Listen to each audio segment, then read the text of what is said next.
Welcome to FJ Talks. I'm your host, Fatu Jallo, and today we have our guests, Rebecca. Hi. Louise. Hey. And John. Hello. And today's topic is very controversial. We have 3 different guests that are going to talk about their opinions and how they feel about what's going on. The topic got sent in by a guest asking me about my point of view of this situation that I'm going to tell you about. So this is what happened in her home. Her father earns £2,000 every month. But every month he comes home, he pays the bills, he does what is necessary in the household. But every single penny that's left over, he sends back home. So she feels like he should spend that money that he sends back home in the household.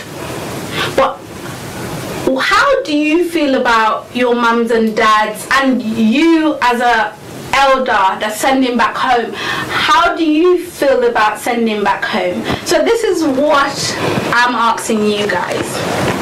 Okay. That's the scenario. Let me know what you think about it. Okay. Well, as for me, I don't have any objections with sending money back home. Everybody needs to do what they need to do. Mm-hmm. But if I'm not financially in a place where I can do what I want to do, and for me, it just doesn't make logical sense to send money back home when I'm struggling. So I understand that people have got their responsibilities, they've got maybe parents to take care of, or grandparents, and other things like that. In this scenario, her grandparents are no longer alive, so her father's parents are no longer alive. He's sending back to his brothers and sisters and the wives and his extended family. Okay. So how do you feel about that? Well, for me, that's a tough one. Because if they are at the age where they can support themselves, why does my paycheck then become yours? As I said, I have no problem with sending money home. You do what it is that you need to do. But if I'm not in a good place financially, I can't put somebody else before me. Yeah. So I would have to come first, make sure that my bills are done, and then what I have to do, because really and truly, a lot of us age the problem. So if I've got an able-bodied auntie or uncle who are able to go to work, and a lot of them, let's keep it real, they work, they trade, they do what it is that they need to do to survive, and my money, or whoever's money, is just an extra bonus. And if I'm struggling, no, you can't be bonusing off me. How do you feel about this topic, Louise? I understand where Rebecca's coming from. I totally agree, but I see the other angle as well. Like, at the same time, like, what is the family back home doing? What's their condition? Like you're saying, yeah, are they able-bodied? Can they work and whatnot? But if they're struggling and you've grown up with them and whatnot, your little help is that little bit that you're sending for them is gonna.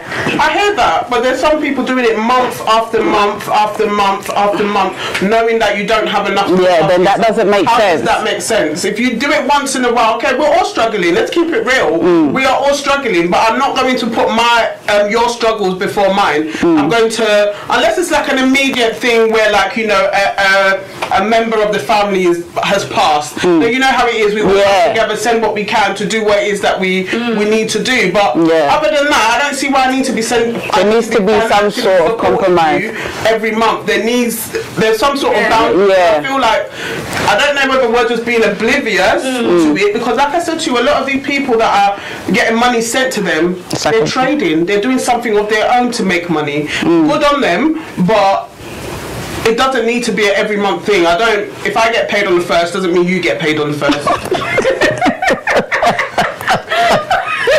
No, I hear you, but at the same time, feel about the whole situation? Because you are from an older generation. You were born here, but you wasn't born here, and you have family back home. Sure. So how do you send back money back home? How do you feel about this scenario? I do, and my perspective to this will be that first and foremost, we don't really know why the man is sending money back home. It might not necessarily be only for his siblings back home.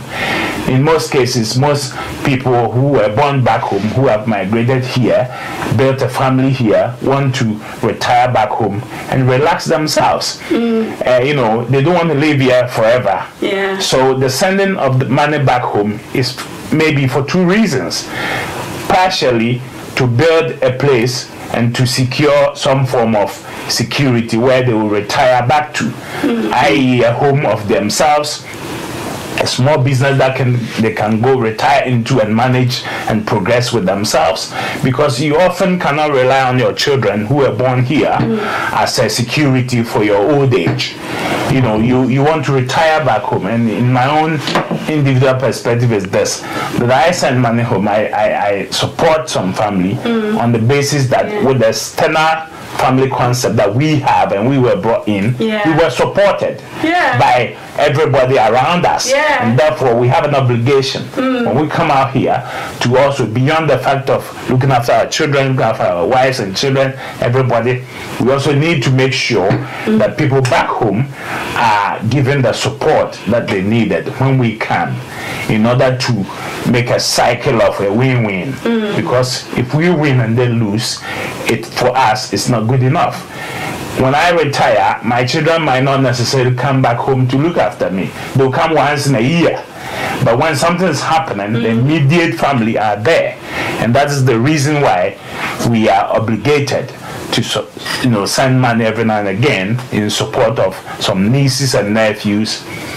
But also there's a saying in my language, of course, in Ghana where I come from, that you don't know who will look after you in future. You don't know who will be ahead. Yeah. Your children might not necessarily be the ones that will secure a better future and therefore be able to look after you. Your nieces and nephews, some of them might come out better than your children here, and therefore they will be the ones who will remember that, oh, uncle paid my fees when I was in secondary school, so let me pay back.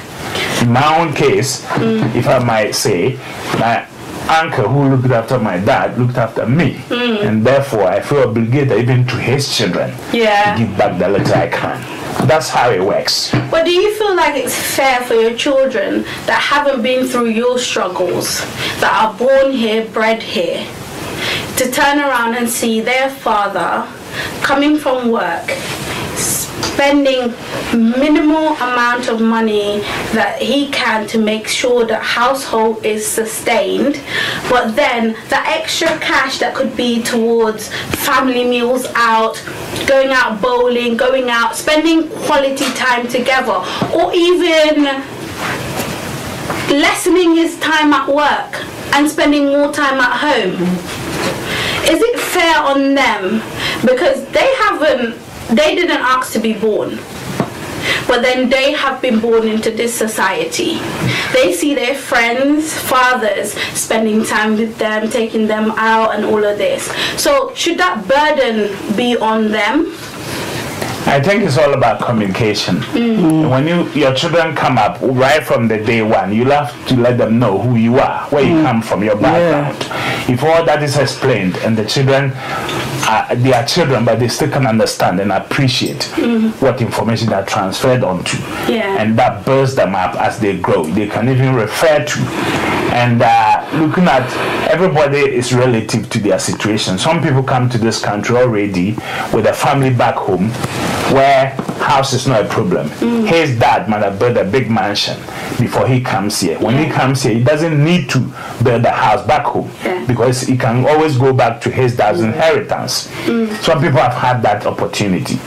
If your dad hasn't had that opportunity, and I'm speaking in terms of my own personal situation, I didn't have the opportunity. And that's what we want on the show. We want people to be real, and we want people to be raw, and we want people to turn around and tell us about their own personal. When I was growing up, I saw nothing. In fact, my stepfather always hide his TV when he doesn't want you to view it. And so growing up, I took up the challenge to say that I'll provide for the family. The dad. My father died early. So to surmount the situation, I have traveled all the way to this place. I've given birth to 2 kids. I've always informed them that, listen, this is my background. And therefore, cinemas and all that are not necessities. They are extras that when you don't have, you can still grow without them. But it's not just cinemas, it's time together. Time together, it's, like you said. Yeah, like I wouldn't put somebody else's, as bad as it sounds, I wouldn't put somebody else's happiness and finance before mine. I have to make sure that I am okay before I can send everything home, because from my own experience, whenever you send something home, it's never enough. It's never, oh, you could have done a bit more. But hold on, I've sent you £50. You know how long I've had to work to make £50? I don't know whether they've got this conception in our head like we pick money off trees, or the Queen just hands it to us.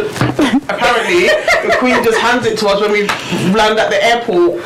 So it's not so. So wherever they've got that from, they need to push that to one side. So, like, I remember at a time I sent a cousin £50 because he was like, oh, he doesn't have money, he's not able to do this, he's got an interview somewhere. So I was like, well, this is all I've got. And he still turned around and told me that wasn't enough. And I just felt like, what kind of ungratefulness is this? Like, this is what I've had, this is what I have. I don't have to. You're my cousin, I don't have to. I don't have any obligations to you. It was just from my heart, this is what I've got to give you. So I don't expect that.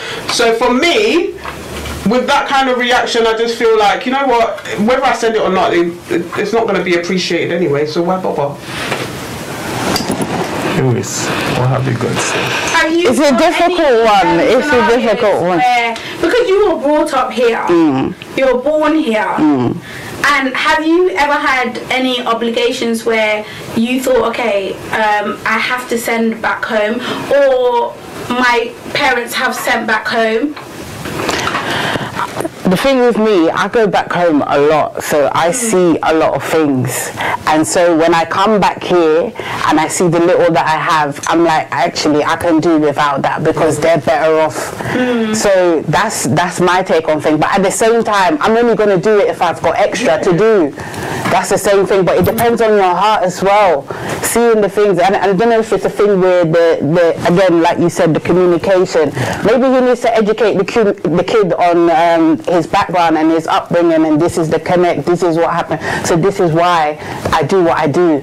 So you lot, maybe even taking them back home so they can understand. Culture, because we know, like, African men don't really like to talk too much. That's the thing. Especially to their children. So we do you think that he will sit you are amazing, you sit your kids down and tell your kids this and that, but did your father ever sit you down and tell you this is what's going on? No, he just did what he did, and you as a child, you respect that. This is our culture. So with what's going on, it's the child's perspective on what's going on. My dad is sending all of this money home, and we're struggling here. Is it fair? But you made a great point. You made it a point where we look at the father's point of view, because he wasn't born here. He has brothers and sisters at home, and then he came here. And I really, really want to understand where you're coming from. Yeah, certainly, you know, like you said, it's all about communication. And I go back to the days when I was in a sixth form back in Ghana, and my elder sister, my immediate elder sister, she was the only one who would cook a meal and bring it back to the school, travel all the way, more than 2 hours to get to the school campus to give it to me. And so she didn't go to school that much. I was the one going to school all the time. And so among the 6 of us, you know, even my little one, the last born, he used to save money and give it to me. Yeah. Yo, this one for a blessed Gambia. The more we work together, the more we celebrate, the more we come together, the more we celebrate. Come on, let's get together. So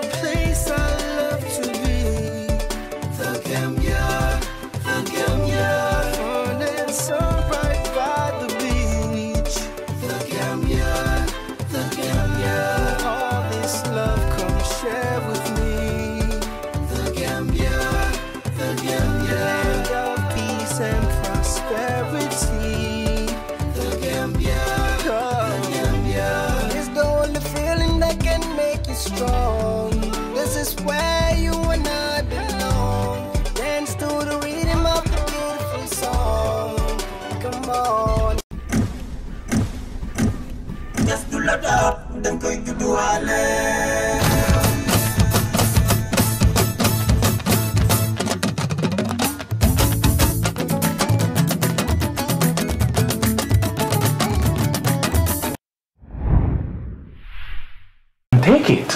And I used to take it and use it and give it to him later, because I was never able to save. Because my perspective was always to do things. Were you the youngest? No, I was the mother of 6, third born out of 6 children, and the first male actually. So in the mother, my enthusiasm and perspective to life was to grasp opportunity and move on with it. And so somehow involuntarily I became the leader, and then I had even got 2 big sisters. So if you look at that perspective, and I have trained my children that well. My children have gone to the first one is 13 years, second one is 11, gone back home 3 times and 4 times, between them, and they've begun to understand the environment where I come from, and they've come to evolve with the ideology that it's important that we help. In fact, when I was going to Ghana in February, my son had £10, an old £10 that he was. And then yearning so much that I should go to the bank and change it. What has he got to do with it? He said he wants to give £10, £5 to my little brother, whom he idolized so much. But you installed that in him. Yes. You taught him something where he felt the need to do that. What did you say to your son for him to need to? Well, I put them to reality, and I also introduced them to the environment where I come from. Like I said, he's 11 years, spent 3 times, gone to Ghana 3 times. The 13-year gone 4 times. When he was 1 year, 8 months, she went. And she went again in about 5 years. She went around 9 years, and she's gone when he was 12 years. So all these occasions, she stayed there 3 weeks to build the locals, go to people, see people weaving hair. She asked me to give her one of my shops. I've got 3 shops. She asked me to give her one so she can go and weave her. I said no, you got not 3 going that shops. road. You are a Ghanaian man. You're not going that road. What 3 shops? What's this? What do you do with your 3 shops? Well, it's shops that I rent out in a locality in the city of Tema, which is the port city in Ghana. So she was asking for, I said, no, you're not going to, you want to be a pediatrician, you go on that road. I'm not letting go and weave hair, even though you saw some kids weaving hair. She got interested in what the children are doing there. And so it's about introducing people to reality. Recently, they asked me for trainers, expensive trainers, $150, and I said, listen, your friends are buying trainers and all that. You could notice that I'm not the trainers type. I want you to be formal. And I told them that, listen, I will not buy it because you are going to Belgium, you are traveling here, China, everywhere. My daughter has been to China, France, Belgium, everywhere. I'm paying for all those. So you cannot, there's a trade-off. If you want to go all this, you cannot buy fancy trainers. That's not relevant. For me, your education, your exposure is an investment into your future. And so it's all about communication, the central issue why some of us don't communicate. The children don't know what dad is doing, and dad thinks he's doing what he does. Meanwhile, the children are also thinking a different way. If you can only sit them down and explain to them why we cannot eat, go to McDonald's every day of the week and save some money to prepare the houses back home. Now my daughter's asking me for a room for herself. We've got a house there in good location near the airport, and then she is a 2-bedroom. She wants a room for herself. So I've said, okay, I'll do that adjustment. So all these come with money, and we need to squeeze out there to transfer. But that's amazing because she knows the plan. She knows what's going on in the plan. Exactly. But then there's certain parents that don't tell you about the plan. Rebecca, you're from Nigeria. You were born here. Tell us about your experiences. So from my experience, to be honest, I would say I was lucky enough to be one of those people that my mum actually sat us down and spoke to us, and that's only because I had 2 older siblings that were back home with my mum's sister that she was bringing up. So for me, knowing that my mum had to send money home every month, was a given. Those were her children. That was her sister. That they had to come into the picture. So but my mum wasn't, when she came, she wasn't working a great job. We didn't have all the money, but we managed, knowing what we know. But a lot of my friends didn't know what I knew. They were always like, well, we can't afford to do this. They were always the ones that never went anywhere because they just couldn't afford to, and they didn't know what I know. They did just that. Well, my mum has to send money home to Ghana. My dad has to send money home to Nigeria. My mum has to send money home to Sierra Leone. They didn't know why, because even when I would speak to a lot of them, they would say, "Oh, my grandparents died like almost 9 years." So, but it's very interesting because I've never actually looked at it from like your point of view, and my mum's never even brought that to us. It was just a case of, your auntie's looking after your brother and sister, so I have to do what I have to do for them. So that's how it was played to us. But a lot of, let me say, African families don't have this discussion. The children don't have a clue what's going on. They're just feeling like, well, he's looking after the family back home because that's what we've been told that has to happen. And I'm not saying for 1 minute that that's a wrong thing, but like sometimes you need to take a step back when you see that your family over here are not in that position for you to be sending money back home when you don't have it. Like if you say, for example, now with your kids, it's compromise. So if your kids wanted to go to Belgium, as you said, and then you've got a family that you're sending money to every month, for you have to weigh up what's more important or what will come first. So I'm not saying don't send money home, but like I said, I know people who are struggling like to the max and they send money home every month. Their money doesn't reduce, the money goes up sometimes, and it's like the family don't understand. Well, there's one other secret probably. Some of them have got secret girlfriends back home. That's another discussion. So it's about being, relative, being balanced. I like a balanced life. And for me, having a bit of knowledge or understanding about most things is my core strength, rather than too much of one and nothing of the other. And therefore I built my life around such scenarios. And so wherever I am, whatever I need must be there. That's my concept. It's simple as that. So what you need as a child is provided. You have your basic stuff, but the extras is something we can always discuss. Extras are not Do you think mandates. as an African man, you feel like all you need as a child is food, shelter, that's it? No, you need a good education. Okay, food, shelter, and education. Yes, those are the three core. But you know what, now in this generation, it's not just food, shelter, and education. It's food, shelter, and education, and then there's time, and there's bonding, and then there's even that is basic, I believe.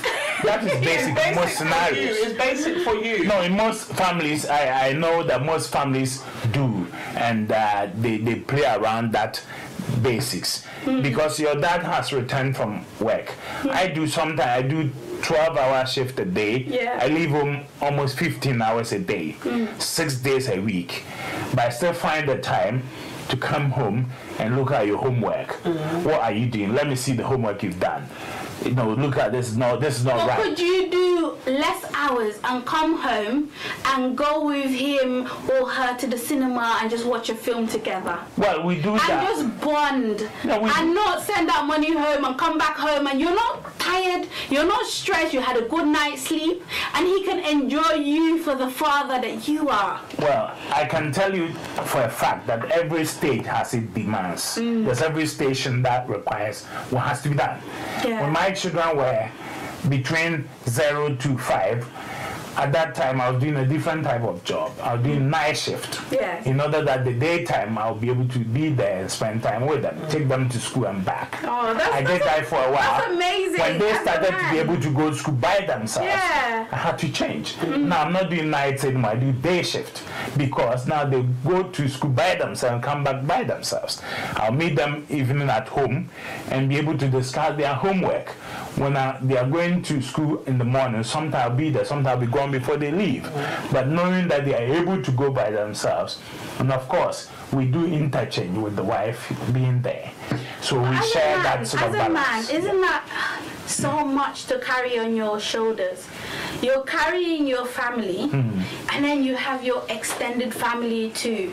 So you're one human being, but you're trying to make sure that you provide for everyone, that you please everyone, that you neglect nobody. Isn't that too much for one man's shoulder? Not necessarily. It depends on how you are built. You know, a man is built to be a leader. A man is built to provide. That is our core, position. And therefore, whatever you do, however you do it, in whatever way possible, it has to happen. If you choose to marry 3 wives, for example, you need to satisfy all of them. Make time for them in whatever department there is. So it is not. You got to do it. If you take it on, then you got to provide for it. I remember one man said that if you haven't got money to satisfy both, don't go there with 2 wives. And it's agreeable because every woman will want to be pampered. Everyone will want to be paid for. You have to be in the position to do that. And it's not only the pay, the various department where your influence should count. And if you want to be the type, then you should go for it. You are capable. So I know myself. I know I'm capable of handling this. Everywhere I'm multitasking. Everywhere is satisfied. Everybody's happy. I'm happy. I look after my own self at the same time. Even though it takes a bit of a toll on you. But that is your circumstance. You've got to know yourself and deal within the premise of your strength. And what exposure that your strength allows you to prevail into. So that's what I'll say. Louis, as a Gambian,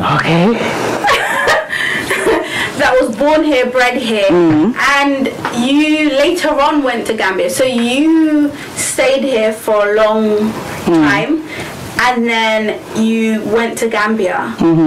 And you really stayed in Gambia, because I remember you telling me that you stayed in Gambia for a period of 6 months. So you really got to absorb the Gambian culture and how people live. How do you perceive this topic? Well,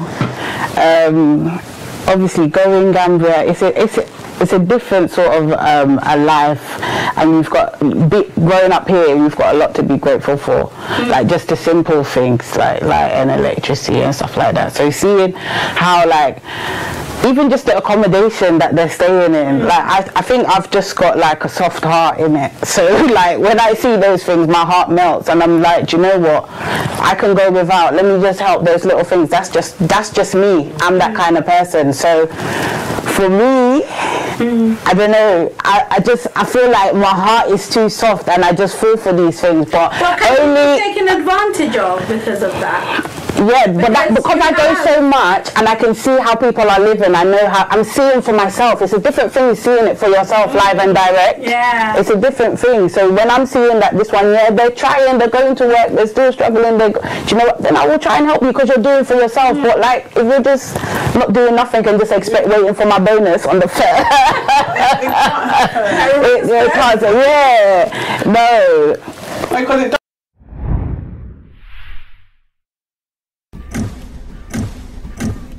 Just to load up, then going to do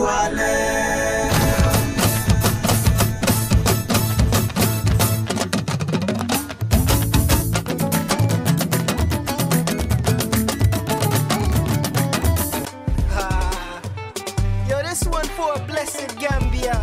The more we work together, the more we celebrate, the more we come together, the more we celebrate.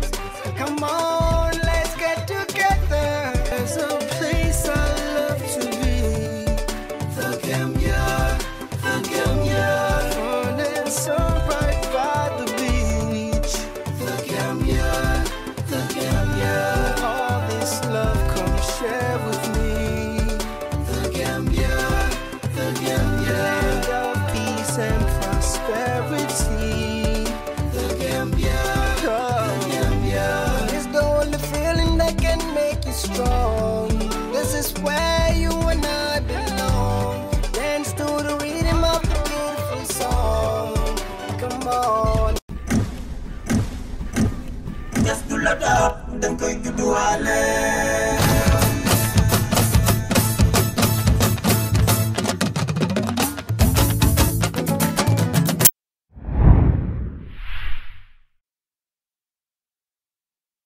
worry me because I think, okay, all right, let's say you've got the person that's sending money home every month. God forbid something happens to that person.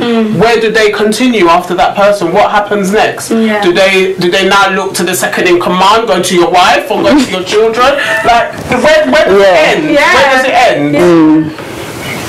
Talking about that, I think you know, every individual recipient of such generosity or such family routines must come to a point where they see themselves as being helped enough in order to continue from there. There are obviously levels to which every individual can support. For example, in my own scenario, when I went in September, a lot of my nieces and nephews, I've got about 5 nieces and 4 nephews. Now, about 4 or 5 of them were going to secondary at the same time.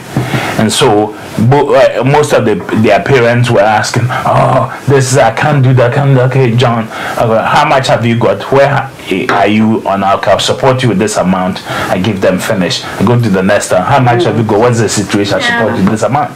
That's what I did. And beyond the September, I have now noticed that it's gone quiet. They've stabilized, and it's the entry point that is often difficult for them to find the financial strength to move into. Once they get in there, going forward, they're able to sort of support themselves somehow to go. Because since then, I've not released any money since September, and they've gone back and forth. No, yesterday, my nephew texted me that he's back from school. The Ghana school system now, it's been made in a way that you go 3 months and come home 3 months and go back again. So one of my immediate elders, she's got 2 boys, and I see myself in that picture like them. They are very intelligent boys. So for me, if I can help them in any small way, and the husband is not doing much, he's doing a commercial taxi that is broken, and he's sitting at home 6 months without working. But remember, you're one person. Yeah. Your primary objective is to look after your home. Certainly. Your wife, your kids. Yes. So for you to be able, in England right now, in this climate, and as an immigrant that has immigrated here and has started from bottom and raised and worked so hard, is it not that you can't provide for the whole extended family? Back home we have the whole, like, you could go hundreds of years back. The whole village is your family. The whole village, You say your surname. You say your surname. Everyone is your family. So you can't provide for everyone. But your immediate family right here, is it fair on them that they have to share their father? They don't have another father, they only have one father. Is it really fair on them that you're taking money out of your paycheck, which is initially their money, and giving it back home? Well, what we need to understand is that this culture we've inherited is different from the culture from which we emanated from. I'm coming from a culture where we help within the external. It is expected that if anybody within the external family has gone ahead, they help the ones coming from the bottom to come up. The idea is that in case one day you are old, you don't know who will look after you. The fact that you can put all your money on your 2 children here, it's not necessarily the case that when you are sick today and down and can do nothing, they will be the ones who look after you. Our understanding from coming from where we are, the cultures, is that somebody can come from your nieces and nephews, and they will be the one who look after you. and thinking about, bearing in mind they've supported them when they are little. Yeah. It is that concept that we dwell on. Definitely. And it is that concept I am a beneficiary to as a person. Yeah. And for which I am committed in pushing forward and moving on to. So if you talk about fairness, fairness from the perspective of my children might be different. But for me, I think it is fair. Once they are getting their basics, they are okay. They are living in a house, paid for, school going, uniform, everything ready. They are not lacking anything. But the external things, additions like cinemas and all. Once every now and again we can go to cinema, but we will not go every month. For the fact that I also need the money. Sarah's going every month. Why shouldn't Emmanuel go? Well, the Emmanuel need to understand that Sarah need to share with him, and therefore, if you go today, you will not go tomorrow. For example, my children, Ted last month had his birthday in December. His 31st December. He had his birthday. Lindsay's birthday is on the 8th of March. I've told Lindsay, there's not going to be any fancy birthday this time. Why? Because I've just gone to bury my mother, spent so much money, and I'm back here. You know, you actually explain to your children, which I admire about you and your stories. You let them know. And communication is something that I don't see in African dads.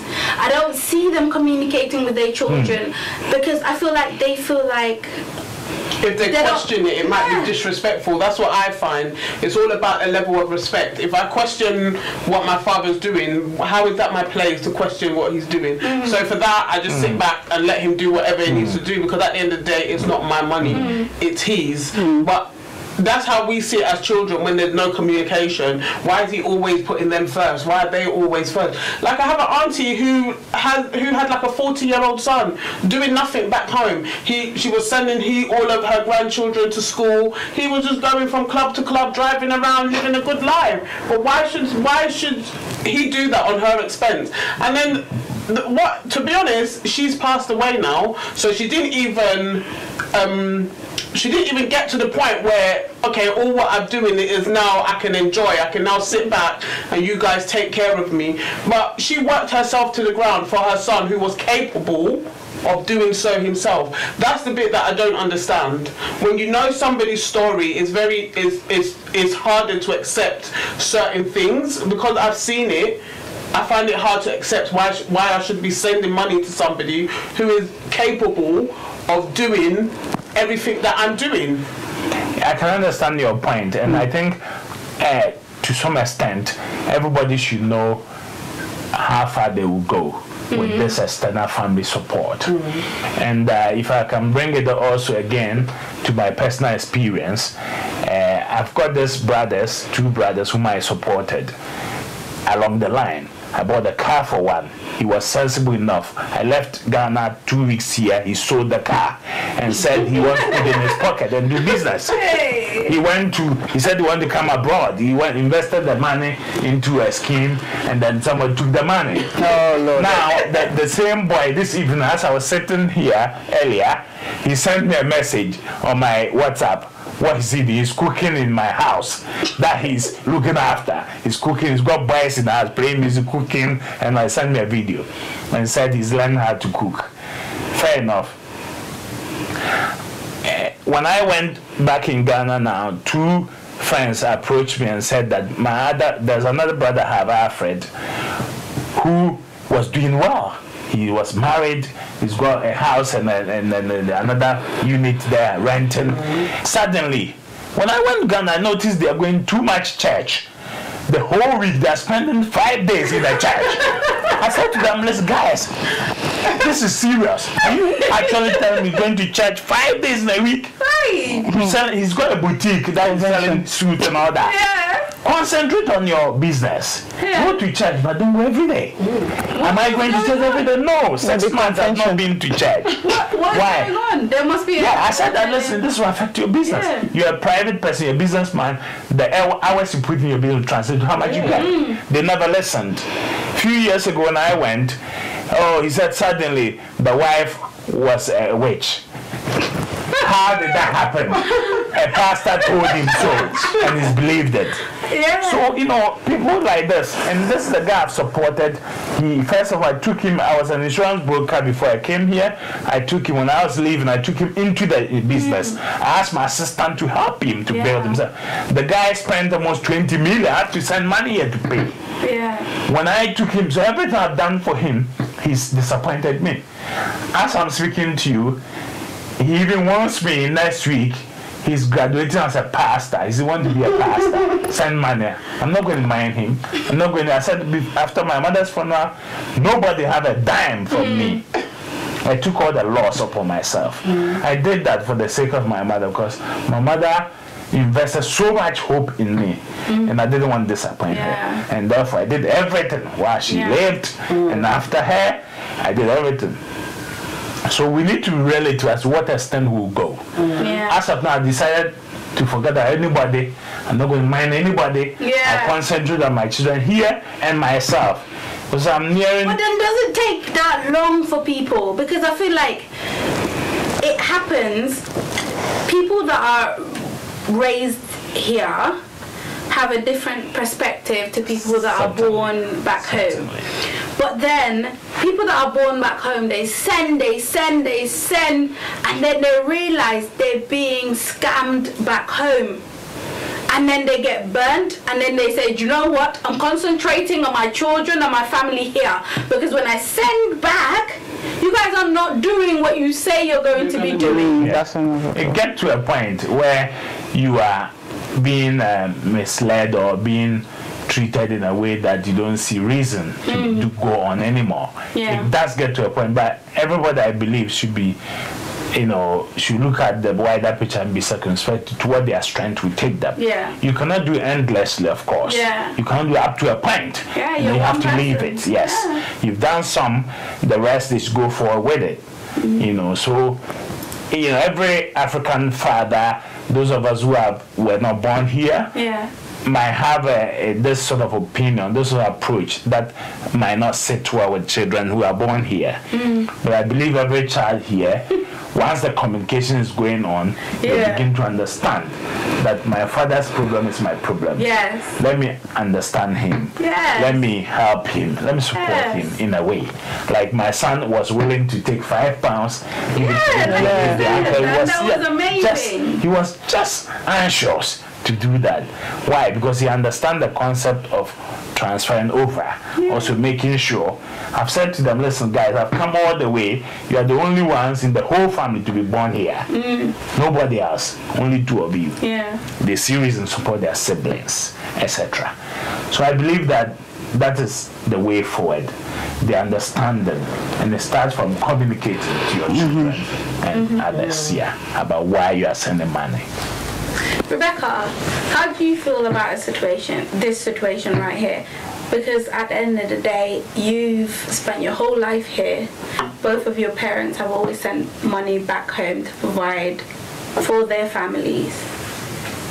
You as a child, how did you grow up? Your personal experiences, what did you do without because your parents were sending back home? To be honest, I did without a lot of things, but as I said to you, it was made very clear to me from earlier on. So we knew that we had older siblings back home that my mum's sister were taking care of. So whatever it was, just got shared two ways. Because my mum, regardless, she had to take care of all her kids in the two countries that they were. So we kind of understood that from like a very early age. So for me, it wasn't so much of a problem. My mum did what she could, and bless her, we're here today. But as I said, I'm just talking in terms of like people that I've grown up with, like my cousins who didn't have a lot but were always sending money back home, knowing that your family wasn't okay. So for me, that wasn't correct. So as much as you want to look at it, it wasn't correct for me. Like everything should be taken care of here. We shouldn't be scrimping and saving. Not every month. There is 1 or 2 months that we can scrimp and save, but it shouldn't be a routine where at the end of every month your children know that they're going without, so why bother asking because we're never going to get it. There should be at least 1 month where you can be like, Mom, I need this, and it's available. Yeah. I'm not saying we get what you want, but not every month where you just already have it programmed in your mind, I'm not going to ask because I'm not going to get. Yeah. So for me, that was the big problem in some of like my family household. And it's understandable. Yeah. There should be a time where I should be able to have, and not just because it's Christmas. Every month does not warrant a paycheck for everybody. No, not when you're capable. How do you feel about that? Okay. I'm so red now. Too much for you. Yeah. I feel like it's getting, not getting repetitive. Or, No, I think that, We are. see, the only is this, that, like Rebecca said, it's important that you make sure, as much as reasonable, you satisfy the family here, the children here, this environment where you live day to day. Which is very important. Yes. Yeah, as a man, as However, a African man. though, it is also imperative that, one, you don't come from here. I wasn't born here, so I always return to Ghana, where I come from. Anybody else will return back to Africa, where they come from. Every man, trust me, 70% of men now, at certain stage of their life, they want to retire back to their countries. But where do your children retire to? Because your children are born here, right? And they will never be English because they're not white. But when they go back to Africa, they're not seen as Africans in that, because of the cultural beliefs and all of these things. Where do they fall? Well, it's all about You can preparation. go back. Yeah. You can go back to Ghana and you'll fall in, you know the language, you know the culture, because you were born and bred there, you already know. But where do your kids lie? That is why it is very important that every parent in this environment make sure their children understand their language. Far too often, we Africans, we don't even speak the language that we were born into with our children. And it's sad, so to speak. It's sad, I really get your point, but talking from, I'm only going to talk from my perspective because that's all I know. So I'm with a single parent now who I may see for an hour and a half a day. And even in that hour and a half is to tell us off why we haven't cleaned the house, why we haven't done this, why this everywhere. My mum's not got time to teach us our language at 11 o'clock in the evening when she's just come back from work.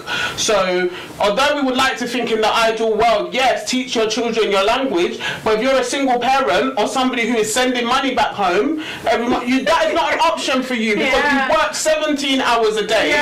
The last thing I want to do is come home and teach my children my language. Yeah, but isn't that teaching you from young growing up? What you mean? Not it's now. different, but we've always been in this situation. Where's the childcare? We've always been in this situation. From when we were 3, we were at childminders. Our mum would drop us there at 6 a.m.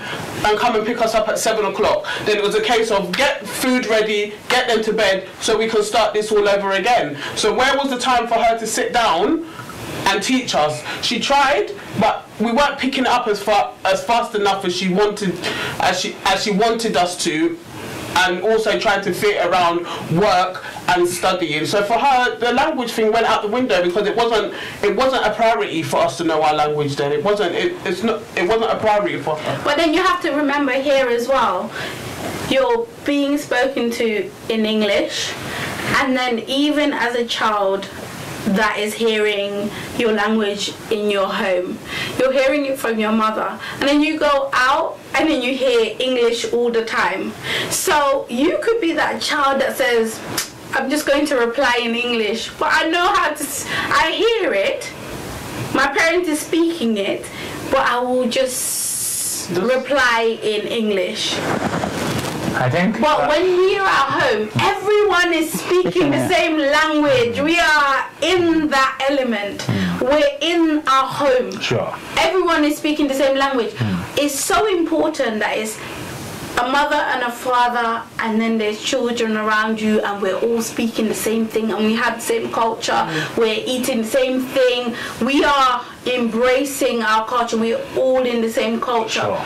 But when a parent is working so hard to provide for her children, she's paying rent, gas, electricity, she's paying water bill, and then she's paying for childcare, comes home really late, does homework, baths, irons uniform, is it fair for her to have to put that on her kids as well? I think that is no excuse. Providing for your children, all those are basic and mandatory. Yeah. Once you're a parent, notwithstanding, every instruction that you give could come from your language. Tell me how it is that people from the Oriental, the Asians, Bangladeshi, Chinese, Indians, all that, they're able to speak their language. The children speak their language and they understand their mothers. I can tell you. No. I can tell you why. Because in the Indian culture, you marry in and you marry into their home. So they have a home where the grandparent is already there. The mother and the father is there, and then the external grandparents are there. You go to work, the grandparents are there with the children speaking the language, cooking the food. Yeah. So they're not in childcare. How about Chinese? Chinese, they still have that stability, but because we Africans, we do not help each other, we do not hold each other. But these cultures help each other. They go from generation to generation and they help each other as a community. Their communities stick together. But us as Africans, I don't know what's happened. We don't help each other. So when that happens, it's because they have that arm, that leg to help.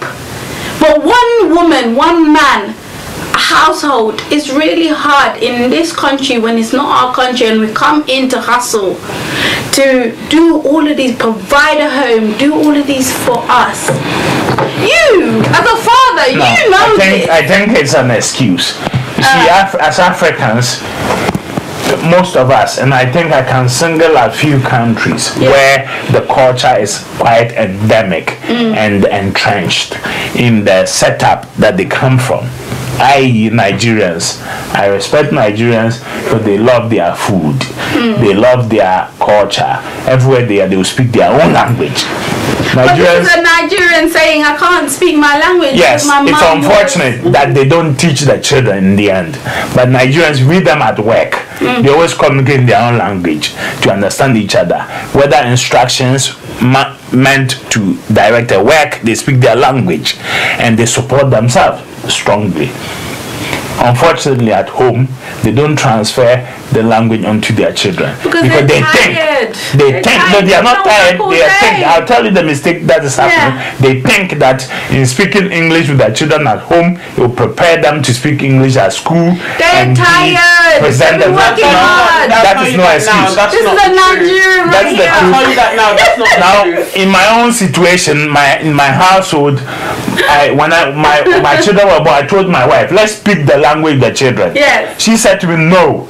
Why? Because if we speak the language of the children, they will go to school and not be able to speak English. Yeah, I've heard that before. Yes, my wife fought me on this issue, and therefore I have to give up and allow her to control things. Now, in the end, my daughter can only understand some instructions in her language, but she can speak few, but not good enough because I bought her a book to learn the language.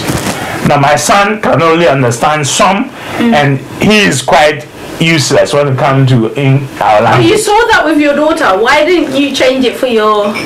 Because my wife is persistent on this issue. She fought me. But we're living in England. Often, remember, I'm not at home. Yeah. Often I'm away. So she is the one, she agrees and she is willing. She will be the one to impart it. But she spends more time with the children than myself. I'm always out and about.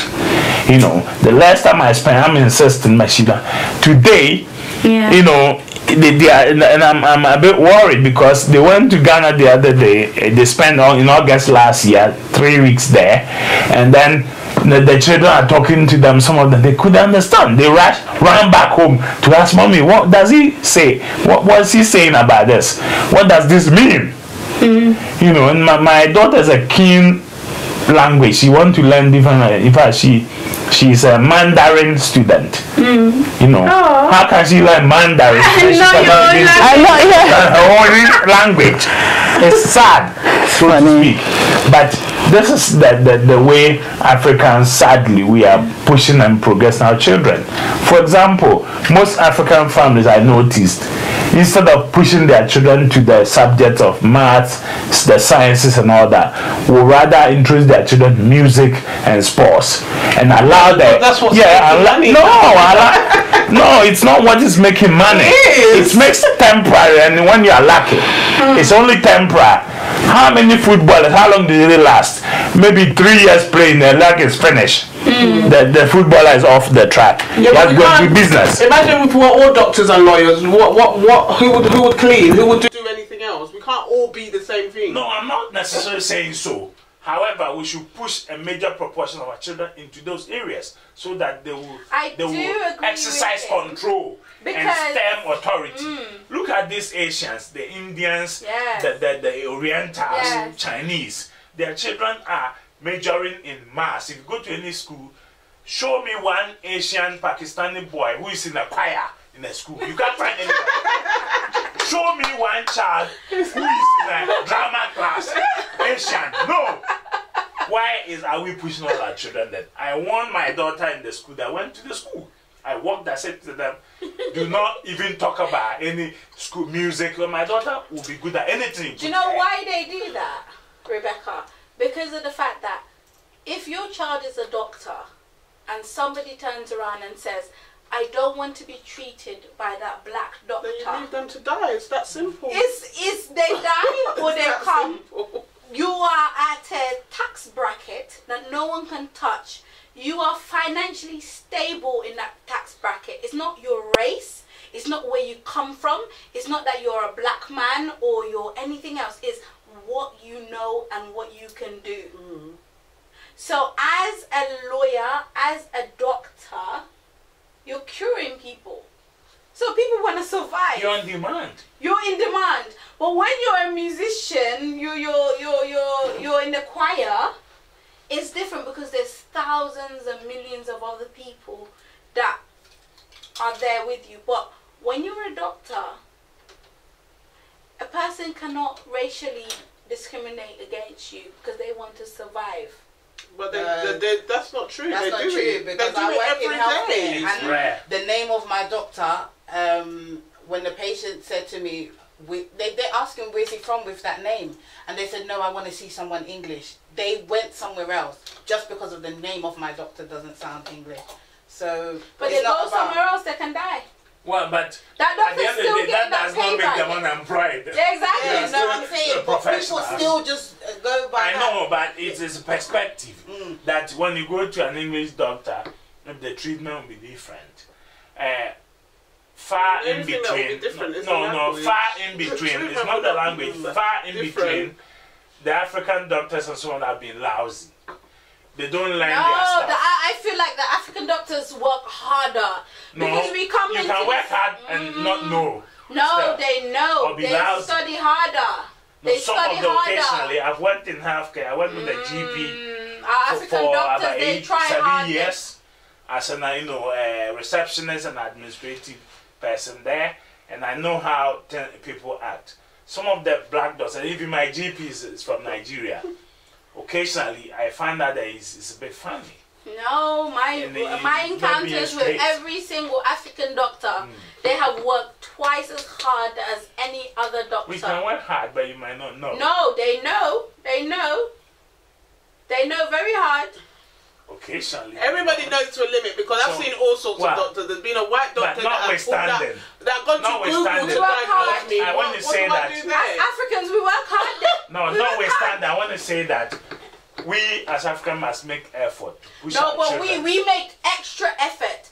I feel like the white doctors, to the African doctor. The African doctor has worked triple as hard to get where he is today as the white doctor has. Because they didn't get the resources, they didn't get the inheritance, they didn't get the knowledge, and even at medical school, they're discriminated against. So when they get to the level of doctorate, that level is something where we need to put respect on their name. And I tell you what happens to them after. After that level, if an African doctor finishes work, tired, and gets home, how does the wife receive him at home? He cuddles him as a black woman. Hold on. We bring that stewed chicken. Hold on, I will we tell bring you. that okra You know what? soup. No, that is too much. It makes him lazy. No, and a black man, Yes. a doctor goes home, eats okra soup, and they can't. We massage our husband. He's a doctor. Straight away. No, we massage Without our researching husband. further to the next day, what could be happening? No, We are not. Our preparation for continuous personal development is far often below, expectations, and that is the reason why we often fail to be up to date to what sort of treatment expectation there is, and to go and grasp the opportunity. As a doctor, A lot of them have got big belly. They eat No, too much no. ever As a or doctor, whatever. They as a go learn doctor, and research. as a doctor, they are required to keep on training. Of course. So to keep So their to keep doctorate, your- they have your to license. keep on retraining, Yeah, and but not retraining. all of them do. They don't They keep have up. to. They have to. But then you can't No, keep the have to license. and doing is two different No, things. to become a doctor and keep on being a doctor, Sure. you have to keep on Research with further, that. yes, but not Training. all of them do it. Not research.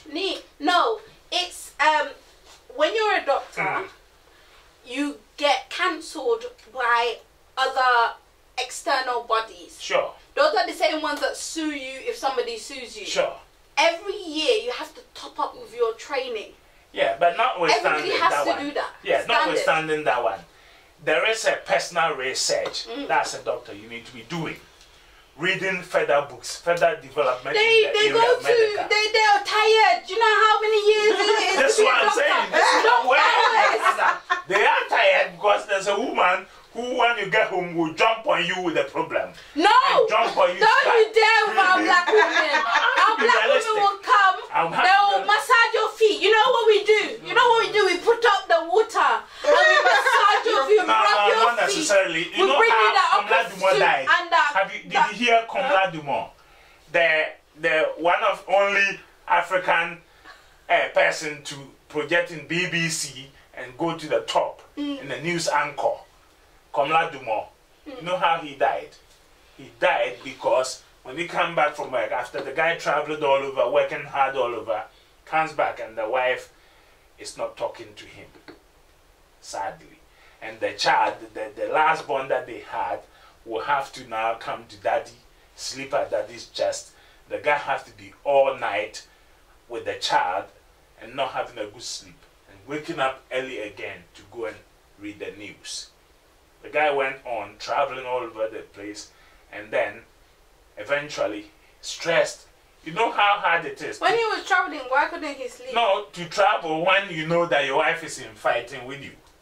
It's not a then pleasant he- mind. then You he don't have a calm mind. You don't have a That was sound one mind. person. How many black doctors are there happily married with their black wives? All of them are Yeah. dying. The white doctors, I'm telling you, are often not married. They are single. They are sound. They go home, read their research thoroughly. There's no woman, no children to bother them. The black children often they've got 4 children, 3 children with woman not seeing the area that the husband works in to support him, to lay back and build his, go to a steady room, not give him that space. Will be aggressively pushing troubles and problems. The man can I don't know. I think you're as- stereotyping here. Thank you. You're stereotyping. This is what you've heard I'm of being us realistic. hearing. No, I'm it's being not realistic. realistic. No. No. Because even forget about doctors. Even people that are not doctors don't come home and get that sort of treatment Thank from their you. husband. You So, sure? so why is everybody now that's married to a doctor now going to be coming home and my wife's not going to be talking to you? Where's that going to come? Where's that coming That Oh. happened to one person. You don't know the amount of things we go through. I am Ah, sitting the amount of people and that waiting. have as a No, black woman. sometimes- As a black woman, woman, what do you go through? You're at the bottom of the pile when it comes to society. Yeah. You're just like you just said, aggressive, This is abusive, all the things that people throw at us every single day. But we are the most educated. We are the ones that are rising. We're earning even more than anyone else. We're fighting against that, but still we come home to people this. and that stereotype. You're saying, as a man right now, you're going to have you have black daughters. Yeah. Your black daughter is going to go through that stereotype right there. Even though she's going to do everything possible not to be that stereotype. And you're going to see later on when she is told that she's aggressive, she's abusive because she stands up for herself. When a white woman stands up for herself, she's just defending herself. Yes. And then when a black woman turns around and says, no, I'm not going to be treated that way. Oh my God, she's shouting. Why is she shouting? Well, we need to all be, sensitive to where we are in our situation. Therefore, know your husband what he does, know your wife what she wants, and we all need to complement. We all need to bend a little, give and take. We all need to sort of support that's each other. Amazing. That's what we all want need to do. But where you were coming from was that when you come home as a black doctor, you come home to your black woman. Yes. So that makes us think as black women, if he came home to a Chinese woman or a white woman, he'll be calm in the house. In most instances, yes. Because the cultural dimensions are different. And I'll put it in this perspective. In most scenarios, the white woman, a woman or a Chinese woman recognizes the man as the only authority. Get out of here, man. In the household. Get out of here. Just in the household. I'm trying to be realistic here. I might hit a few now, and I know we can disagree to agree. But let's be realistic, shall we? And in most instances, very, tolerant to the core. They are almost, but I notice often, the black community, what happens often is this. There are disagreement, and where there's disagreement to who should get what, or what should come to who, it's always end up with the man being given higher attention that he needed, often. And that can disturb his work. If you know your man what he does, it is always best in even your most bad of situations, your most annoying, you are angry, you can't understand, but still give him space for the sake of what he does, to go to work in peace and come back home. Now you're just getting me mad. I can't. Yeah, I know that. You can mad. You're just talking from a very male point of view, because women do exactly the same thing as men. You will go to work, your wife goes to work, yes? Your wife is more likely to come home and look after the children and actually give him peace because he's been at work. What have I been doing all day? Well, but mind you, some men also come home and still support the children. It is not a one-way traffic. In fact, some of us even do better. I cook, personally, I cook for the children. I make sure in most things I do better even than my wife. No, but that's not the point that I'm making. The point I'm trying to touch on is what you had said previously. Well, the balance should be achieved, isn't it? So if you know that, like I said earlier, I noticed that most men fail to do their work right at home because the problems they encounter when they retire to home. So some of them are even afraid. Every time they will have to finish, they panic. Yeah. Ooh, I'm going home again. They panic already.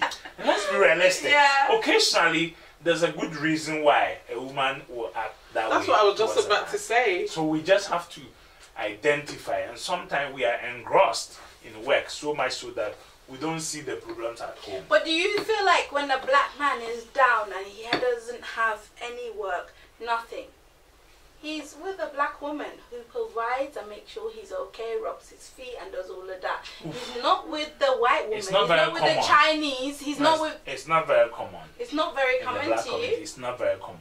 Okay. As far as my experience in this Yeah. environment is concerned, as far as I've heard Yeah. from friends, from work, environment, other places, it's not very common in the black community.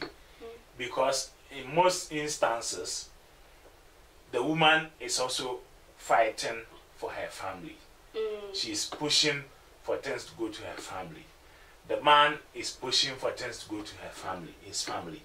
And then there's a clash. Do you feel like we come here, Bless you. everybody is fighting for their family, to provide for their family? Where is that unity that we come together as a family and we make us the most important thing and our children the most important thing instead of our external families? Because if I earn and I'm sending, you earn, you sending, we have children, but we have our money. So it becomes, oh, this month I send more, but then there's a funeral. Can I have more? No, but I need to send this. So where does the clash come? Where does the unity as a husband and wife? We should become one. So when does... Naturally, that is the expectation, that we become one, forging forward in the unison of the marriage for which we are parties to. And not the less, as it happened, occasionally the wife's end is pulling, the husband's end is pulling. Yeah. Both families are pulling each other apart. So now, it is for the parties here to now come to a point and say, identify the needs of both and forge a common front in addressing them. Yeah. Unless that happens, it often might draw and pull both apart, even into some form of disruption in the nucleus family level, where they have to concentrate and be a common and one mind in the sake of their children and the family they want to build. Yeah. The family influence, it's relative though. Some people have got a poor family. You might be lucky to marry a woman who has got a rich family, and therefore their demands might not be as high as you with a poor family. Yeah. And so when she realizes and recognizes that, she might allow you to do a bit slightly more than necessary, and then she will bridge the gap. And this is not more, it's not common. It will come from a very unique woman, a woman who understands and wants to support the man. Yeah. I don't know about this not common. I think it's more common than you actually believe it is. No, it's rare. I'm telling you, it's very rare. Where are these people, please? Wow. You don't know where they come from, but it might all depends on the message that you as a man you present. If you present yourself as a superman, it would do all and with all, then of course the woman's help, and the woman must expect that you do recognize her influence and respect her. I think it's the older generation, Yeah, because that's when it what comes to the newer generation, we are totally different. I'm talking from the perspective of where I stand. Yes. I don't know so much about people who are born here and therefore here. The concept will be entirely different. Yes, definitely. Because if Louis here met a guy who was also born here and raised here, and they are together, they build together. Yes. They build The together. understanding and the things that might happen will be a different scenario. Yeah, It definitely. is. What do you think? Well, if I found a guy here and we married, Yes. because we have the same. We're born in the same place. We've got the same upbringing and Understand. whatnot. We've got the same understanding, so it's gonna be different. Yes. But from where I'm coming from, I'm from a woman who also comes from the same background. But then it's There'll be that pull understandable and with push. her. Yeah, because she grew up with her mothers and her sisters and her cousins and her father as well. You grew up in that one. Yeah. Wouldn't it be different if you grew up in another country from her? Because where would you build your homes? What language would you raise your children at? So when it was time to pick a wife for you, was it important that you picked a Ghanaian wife? Or could you have picked a wife from another culture and another country? This is a very good question you raised. And it so happened that when I was here, 2001, I was working in Oxford Street, where I met this girl, Italian girl. We were having all this cozy after work. That's where the millionaire comment came after work meetings. Oh, you didn't have stress then. And she said, you didn't have stress then. I was getting into it. Hey, you came from work. Then one morning I just paused and I said, no. What will happen to me if I go on? In fact, we were at the point of getting really close. And I said, close, really. Oh, Lord. And then I paused one moment and said, oh, okay, what will happen to me when I'm old and in Italy, sitting at the table? But when the mother calls, her mother phoned me a couple of times and she will go pronto. And I don't understand pronto. How do I fare when we are at the table eating and all that, and then somebody's trying to be funny, and I'm alone there with no defense? You're the one who was saying the black woman is not going to do all of this, but when you're on the table in Italy, or when you're at the table, you can't remember the language. You don't know the language. No, I wouldn't be referring to a black to white scenario. I'm referring to white to white scenario as compared to black to black. But in a scenario, like you said, marrying from a different country, where are you going to build your future? Where would your future retirement go? Going back to that doctor, you said previously that doctor is coming home to a black wife that is going to be rah-rah in his ear. Yes. But if he married a Chinese or he married a white woman, it will be different. But when you were told, when we spoke about the cultural differences, you chose a black wife from your own country. Why can't that doctor do the same? Well, when I said that scenario, I was referring to a Chinese doctor to a Chinese woman and an Asian doctor to an Asian woman, vis-a-vis, as compared to black woman to a black doctor. When we come home, half of the time we are met with problems waiting for us. Because we talk disagreement. Too much. The Chinese are not talking about their disagreements. They're quiet. But the problem stems from the fact that both of our backgrounds are pulling. If your mother, in my own scenario, when my father-in-law... Me and my husband, we're in the medical field, and we come home, there's no problem. There's no problem. It's not every single home where you see a successful wife and a successful husband. There are exceptions. There are problems. But then, do you feel like as a black community we perpetuate those problems on to our children and everything else? Because when we get married, they tell us, you need to be strong, because you're going to have problems in your marriage. They tell you there's going to be issues, there's going to be problems, there's going to be infidelity. But why not tell your children there's love, there's commitment, there's nurturing. You can be all of these things. Because that sort of concept doesn't come from our cultures. Our cultures have got their stereotypes and their understandings. And that is what they impact, unfortunately, to us, especially from parents that are coming from back in Africa and having imbibed themselves within the cultures of this European environment. But let's not make the mistake. We are not Europeans, for a start. We are Africans.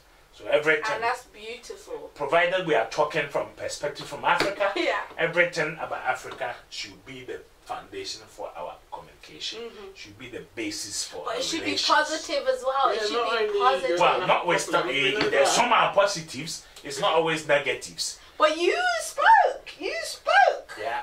That doctor, you were the one that said it. You were the one that doctor could have been Rebecca's husband right here. Rebecca's coming, her husband's coming home, what? And Rebecca's prepared and, Rebecca's making football. But you have just said, I'm preparing some form of attack.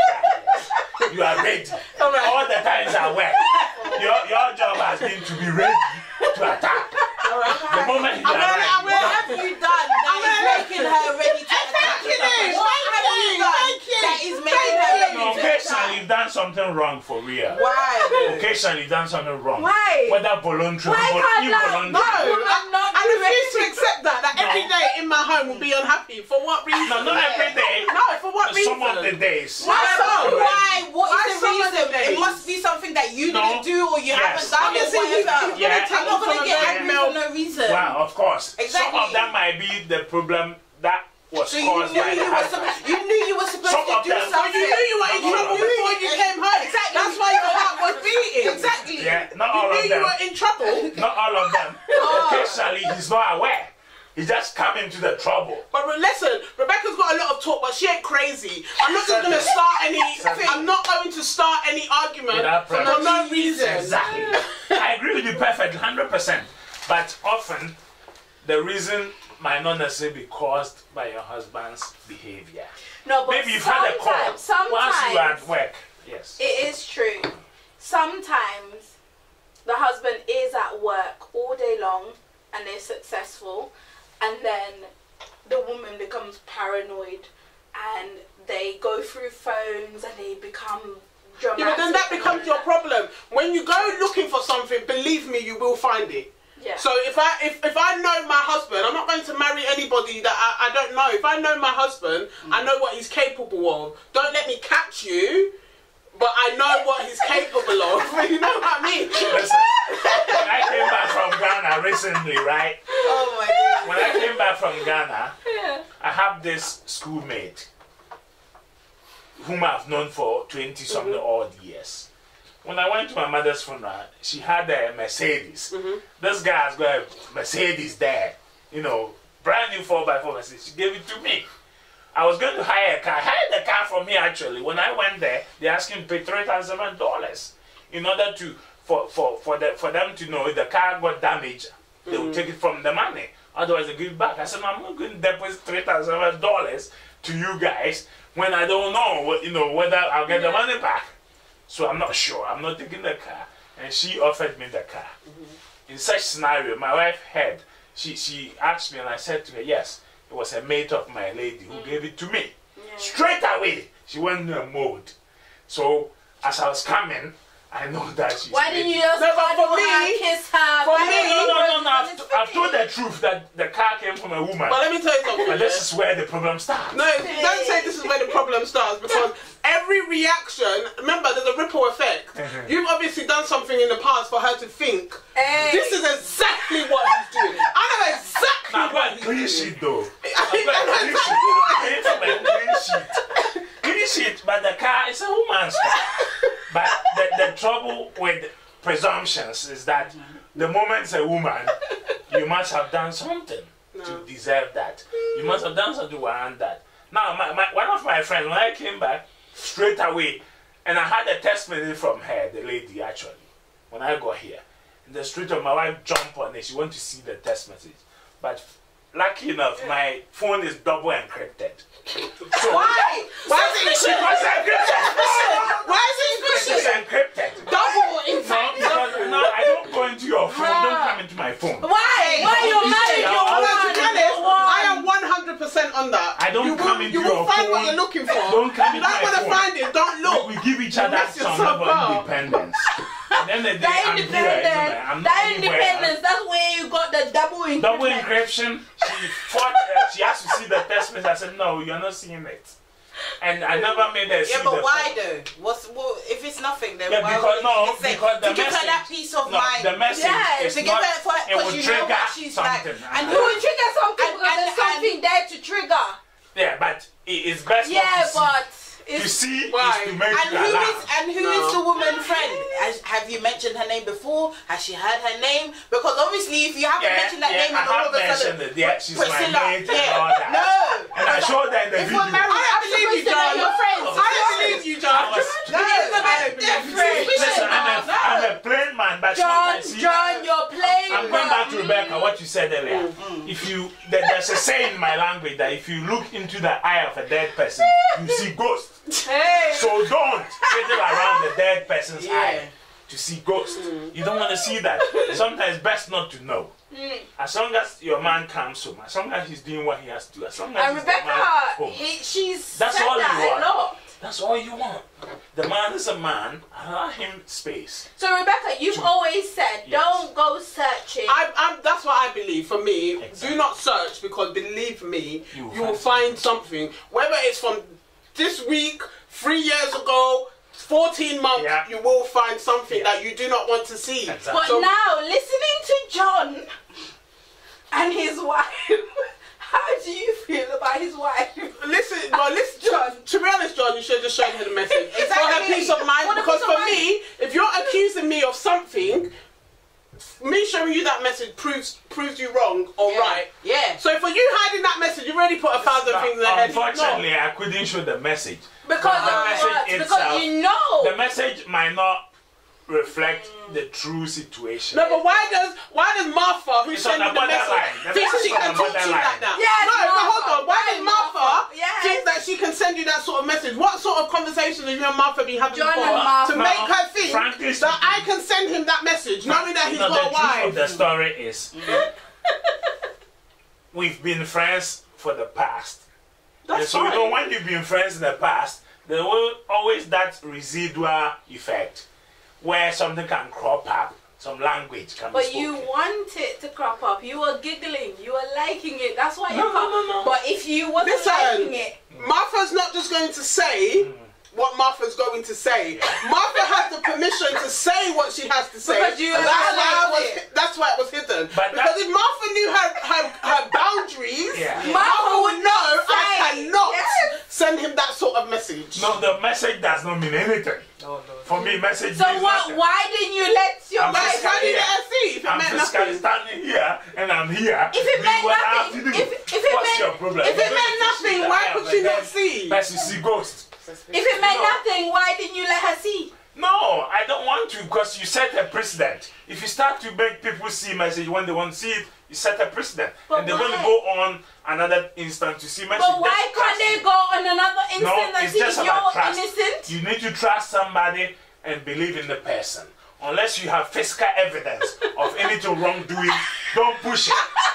Physical Evidence, yes. There's no physical evidence. So hold on. if your wife, say Mary, your wife, Yeah. sees evidence, she reads it, but if she doesn't see it with her own two eyes, it's not physical evidence because it wasn't physically there and she cannot come back to you. Of course, nothing has happened. Because language or spoken words Yeah. does not mean action necessarily.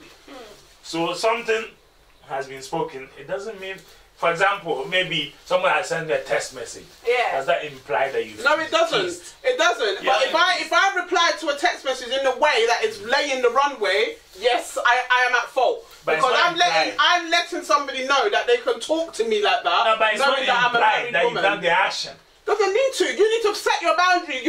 Listen. Mary doesn't, and Martha doesn't owe Mary no loyalty. You do.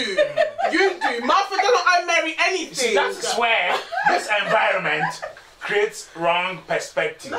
for young ones coming. No, you created that perspective. Because in John. Africa sense, Yes. no, not the sense of No, Africa. no, true. If you marry a typical African man, and I'm saying African man in the sense of, for the benefit of those of you who were born here, Yeah. with that expectation that every text message has to be No, not every explained. text message. No, every message has to be seen or explained No. or loyalty. No, but if something It is doesn't happen like that threatening, in the if something is African- threatening an me African as your man- wife, it is your No, duty. you are not No, threatened until you listen. know. If something, no, it's not even threatening. If something is threatening me as your wife, John, it is then your duty as my husband to put that threat away. So Of course. if my threat is going to be cleared Yeah. by showing me a Yeah. message that I've asked to see, wouldn't you just do it? No, for the I sake don't of have to show keeping you a our message. I marriage? have to explain to you that you are in safe position. You are nothing to worry about. But if it meant nothing, John, why can I not see it? What No, difference does it because make? once you start that, you set a precedent for continuous searching of your phone. No. My privacy will not be No, intrusive. no, It's no. my privacy. But remember, it's triple doubly encrypted, so how am I getting there in the first it place? has to be encrypted. How am I That getting is there in the encryption. first place? But you know what, John? Can you see the way you grown up and the values that you hold for yourself and how your kids' values, just listening to these two today, how their values are not the same as your wife's values. Yes.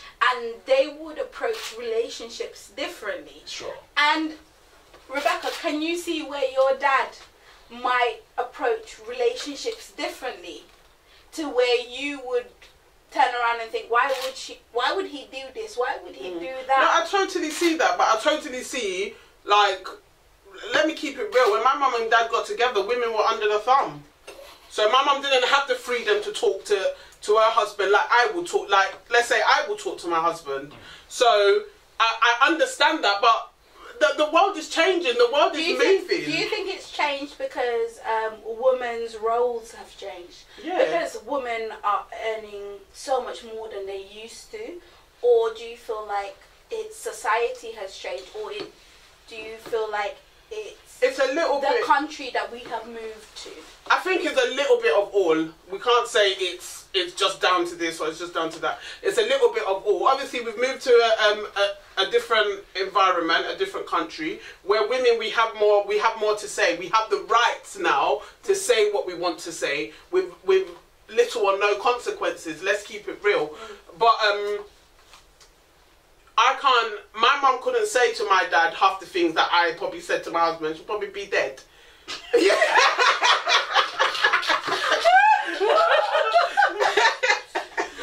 But that's the truth. It's like times have changed. Yeah. Times have totally changed. So for you and your wife, for her to say, I want to see that text message, all right, let's just say it's maybe the new, let me say the new environment that we're in that has triggered that response of I want to see your message, because if you were probably in Ghana, that would never have come out of her mouth.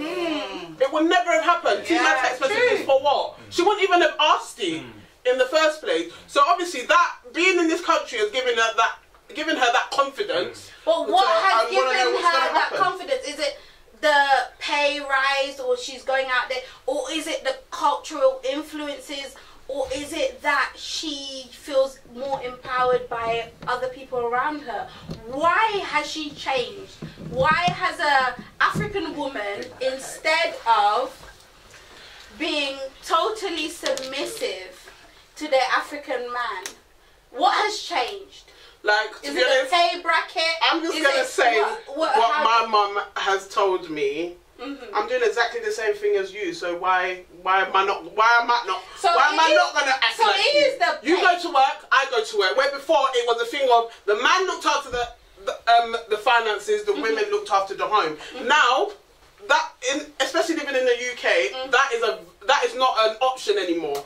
Most two-parent households, both parents work. So it's like, you're going to work, I'm going to work, I've got to come home and look after kids, you've got to come home and look after the kids. We are the same. So why do I need to respect you any more than I respect myself when we are doing exactly the same things? But you know what?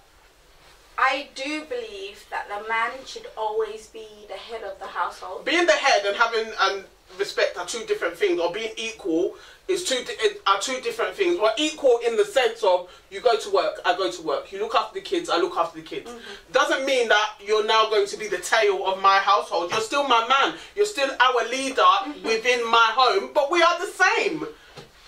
We are the same. In Islam, Christianity, and every other religion, the man is the man. He is the provider. He is the head of the home. So, because you are the woman and you bring home money, it doesn't take that respect away. It shouldn't. It shouldn't. But it shouldn't. That's not. I think you're misunderstanding what I'm saying. Okay. I never said you will not respect your husband. We are the same. We're now equals in the sense of. No, you can't be equal. You can be. What do you mean? You can be. It doesn't mean I respect you any less because I now see you as my equal. Respect and being equal, I feel like it's two different things. It's relative. It's relative, I think, to what both of you are saying. In the sense that equal in what terms? We're equal in our roles and responsibilities. In most instances, as I noticed, in this environment, irrespective the woman goes to work, the man goes to work, the man ends up paying more in the house than the woman. No, not anymore. Who told you? Not Who told you anymore. that? In the black community, Who told you? women are earning more than our black earning and men. paying is two different. No, we're things. earning more than our black men. No, but our black earning men, and paying is our two black different men things. should Yes. be paying more. They should provide for You our see, home. This But is- no, but that's what we've been led They to should- believe yeah. from way back. Like Yes, the man they is should pay the head bills. of the household. Yes. He pays half Yes. of the time. I'm telling you. He should. In this Why environment, shouldn't he? the woman get more, but the man pays more. Yes. A few years ago, down the road, you know, my wife was earning almost twice as me, Yes. but I never see her pay check. I why never see her should pay. she? Because Yeah. if you didn't want to I'm not marry trying. anybody, if you didn't want to take that as your responsibility, No. you should have never asked for anybody's hand in marriage. No. From when you have come to course. ask for my hand in No. marriage, you Yes. are assuring my parents that you can look after Of me. course, yes. So why am I putting That's more? a fair point, and that is fairly taken. However, don't forget you mentioned that we are equal. We are And we are equal in what sense? No, if you I are didn't earning more, say No, that. I said we're that. equal. No, yeah, of course. I said. yeah. Why did No, he say- Rebecca. It goes back to the text message as Yeah. well. He didn't want to show her the text message, but you want her to No, show you the in salary. England at the moment, the culture that's No, going let me on keep that one there. within the black community, unfortunately, is that the women half of the time earn more, but keep their money Because at we the back. work hard. We work hard. do you You mean were work making hard? us complainers. No, the ones what that do you mean sit work hard? You said black women, you come home, they complain to you, Yeah. you're a doctor, you work hard to be yeah. where you are, blah blah blah. Look at us. We are the highest achievers in every single nationality, in every single country. As black women, we are doing the most in every single country. It's we not are only about becoming- black women. No. Women in general. When you bracket us, Yeah. doctors, lawyers, highest earners, CEOs, black women are soaring Why? because we are working Are you hard. using the data from this environment you are sitting now? Yes. But why And are unfortunately, our let's black use men global not helping and us? general Why are they not bigging data. us up? If you use a general perspective, women are earning well anyway. Yes. But in this environment, unfortunately, they tend to hide their money and still allow the man to strain and to go through. I that have a depends number on of your friends. I've relationship. got a number of friends. I'm telling you, who are crying and wailing every day. But let me tell you what I totally understand what you're saying because my sister is very guilty of this. But the only reason I believe she's guilty because when the power was changed, he did nothing for her. My sister will be begging him for money to buy things such as sanitary towels that she needs.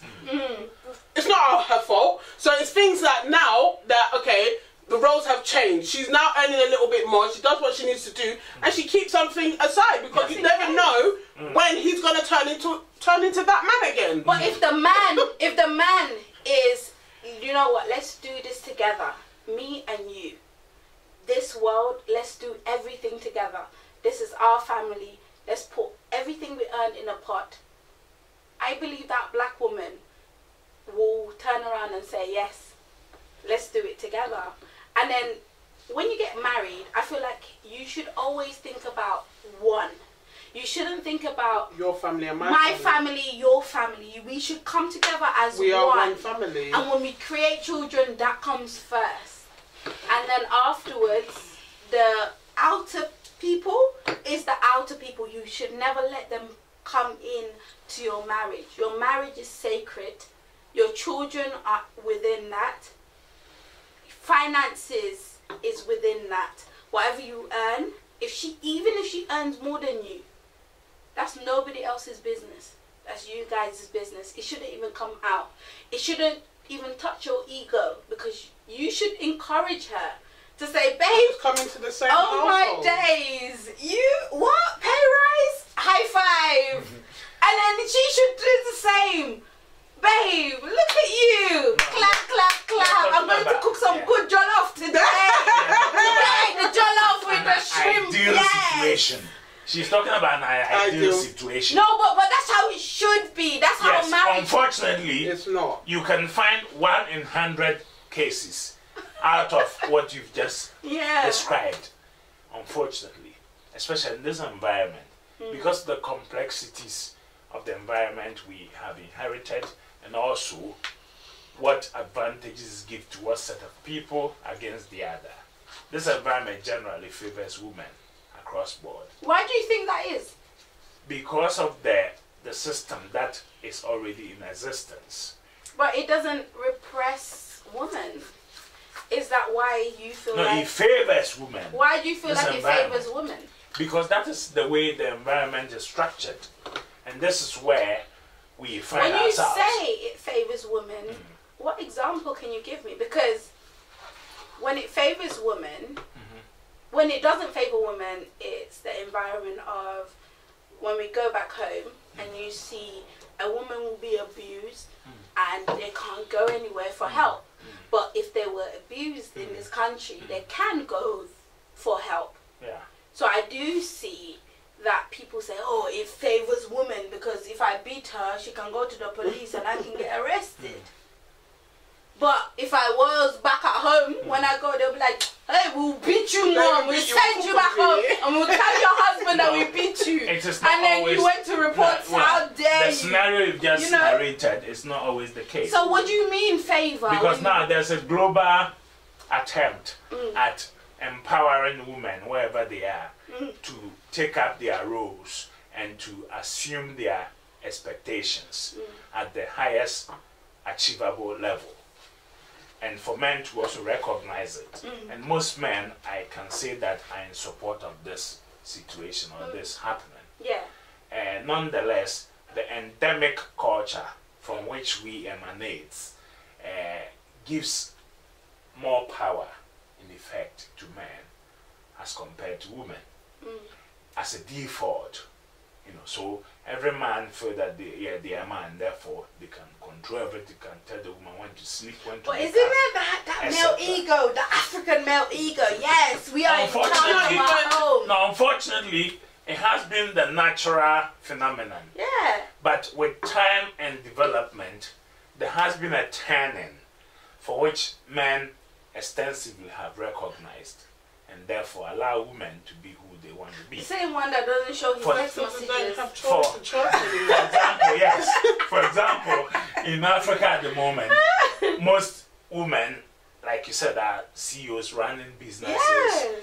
managing homes, and recognize, still come home and still recognize and serve their husbands. The richest woman in Africa at the moment, she's in Nigeria.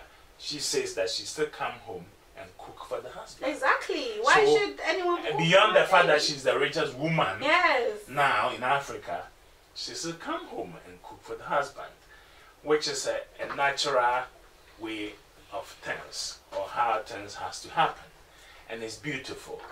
But there again, when we change the environment and adapt cultures that are not primarily ours, it tends to confuse our fundamentals. For the male Yes. sense of view. Ego. Yeah, exactly. or is It does. ego. It does. From male perspective, of course, Yeah. I'm talking in that sense. It does confuse the fundamentals, and the struggle to align ourselves in unison with what we have inherited and where we've come from. Then there is always a struggle. There is always a struggle. But I believe that in time, whether we are sending money to Africa, whether we send money to everywhere, the children here must understand that basics are provided, except and extras will be provided when it is necessary. Yeah. And not all the time. They must also recognize that dad is coming from somewhere. Yeah. He needs to retire somewhere. And often we build houses back home Yeah. for the children to definitely. come and retire to. Yes. If you look around and you are stranded and, oh, let's go home, that is And your that's house there. equity. That's money that Yes. will come in. Yes. And so, all in all, That's I legacy. believe that this confusion must be addressed with communication. Yes. And if that goes forward, I believe that the understanding of the children brought up here will come to the level where we will achieve some equilibrium in such, you know, doings within our families and all. So I love your conclusion to the topic. Louise, I want you to say your conclusion to the topic as well. Which topic? Which topic? I feel like we delved into so many different ones. One from the beginning. Yeah, from the beginning. I mean, what can I say? I mean, I'm just seeing things in both angles. I feel like you guys are very, like, your view and your view, two separate, but I see it from both angles. And my thing is, like, I don't know, I feel like I'm on the fence on this one, to be honest. I feel like, don't send if you can't afford to do it, but at the same time, I think like you guys should have people should have a bit more empathy and whatnot towards the people back home. So maybe then the kids might not want to go cinema because they'll be like, do you know what, we can go cinema when we're, or we can go another time, or we can go when we're older. Yeah, do you know what I mean? It's very hard because let's say, like, for example, we're rounding up, by the way. Yeah, I know that, but I'm just saying, like, you're talking about going to sit for yourself, but not everybody has that opportunity. So if you're in a single parent household like mine, who was sending money back home, we didn't have opportunities where we went to Nigeria on a yearly basis, every 5 yearly. So for me, no, neither did I, but this is all when I'm growing up. Yeah. To see that, okay, I can understand why they're doing this because I know what it's like. But if I've never been, where do I see it to get this empathy from, to see that, okay, this is why she's doing, or this is why he's doing what he's doing? So, Rebecca? So for me, like I've said from the very beginning, nothing wrong with sending money home. I'm very, like, enlightened by that, hearing your views. As I said from the beginning, I've never had the chance to look at it from that side of that. You're investing in people, and that's the point of being here. You're investing in people that will hopefully eventually invest in you when you do need them. I've never looked at it from that side. So for me, that's like an eye opener. But I still stand on, I will not put somebody else before me and my household. That's point blank. That's just it. Thank you for tuning in to FJ Talks. I really appreciate it. Don't forget